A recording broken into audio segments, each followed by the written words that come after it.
आखिर ह्यूमन की मृत्यु होने के बाद हमारा ब्रेन कितने समय तक जीवित रहता है? आखिर वो क्या सोच रहा होता है जब हमारी मृत्यु होने वाली होती है?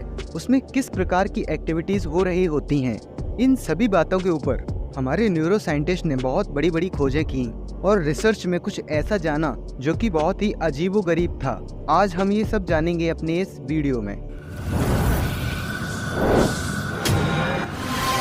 अमेरिका की मिशिगन यूनिवर्सिटी के न्यूरो साइंटिस्ट वॉर्जिगिन और उनकी टीम ने कई साल की रिसर्च के बाद ये पता लगाया कि हमारे ब्रेन में मृत्यु के समय किस प्रकार की एक्टिविटीज होती हैं। पहली रिसर्च के अकॉर्डिंग हमें ये पता चला कि मरने के बाद भी ह्यूमन का ब्रेन लगभग 10 मिनट तक एक्टिव रहता है, परंतु ऑक्सीजन न मिल पाने की वजह से वह 10 मिनट बाद धीमे धीमे अपने आप डेड हो जाता है। उसके बाद उन्होंने मिशिगन यूनिवर्सिटी में न्यूरो इंटेंसिव केयर यूनिट में मरने वाले कुछ पेशेंट की जांच की, जिसमें कार्डियक अरेस्ट से और ब्रेन हेमरेज से मरने वाले कुछ पेशेंट थे। दोस्तों, आपको बता दें, कार्डियक अरेस्ट का मतलब होता है हमारे दिल का अचानक से बंद हो जाना या फिर उसमें कोई ब्लॉकेज आ जाना, जिसको हम आम भाषा में हार्ट अटैक भी बोलते हैं।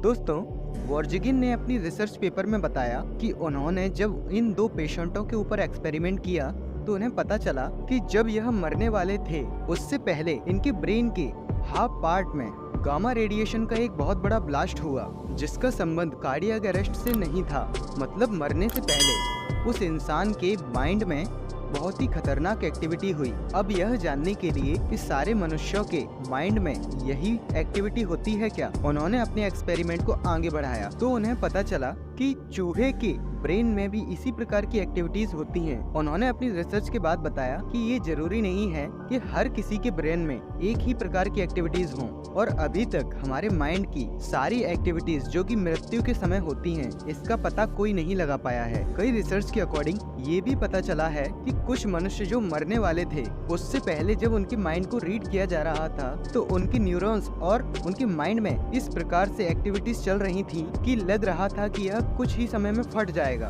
जैसा कि मैंने अभी बताया कि हमारा ब्रेन मरने की लगभग 10 मिनट बाद तक जीवित रहता है और उसके मरने का केवल एक कारण होता है कि ऑक्सीजन का ना मिलना। तो क्या यह संभव है कि यदि मरने के बाद भी यदि हम अपने ब्रेन को ऑक्सीजन उपलब्ध करा सकें तो क्या ब्रेन जीवित रहेगा? दोस्तों, आप क्या सोचते हो इस बारे में?